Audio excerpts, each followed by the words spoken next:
with the old of 10 years old. Panibagong araw, panibagong video na naman at kakatapos ko lang kumain ngayon. Sinisinok ako, so iinom lang tayo ng tubig.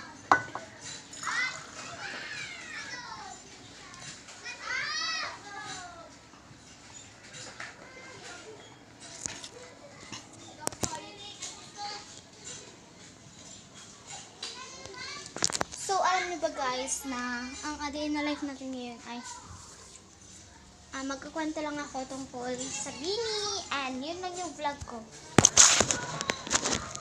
Ang pinaka-favorite ko po si Bini ay pinagpipili ako kung si Joanna. Ay, tatlo po silang favorite ko actually.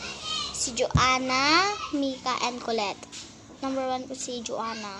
Pangalawa si Mika. Ay, gusto ko talaga sila. Basta yung Juliet. Oh my gosh. Thank you guys sa pagnunood ng aking video all day. Sa TikTok, ayan, Yana Sera. Hindi ko na siya idadagdag dito. Basta i-follow nyo na lang ako sa TikTok. Bye! Yun lang po. Maraming salamat!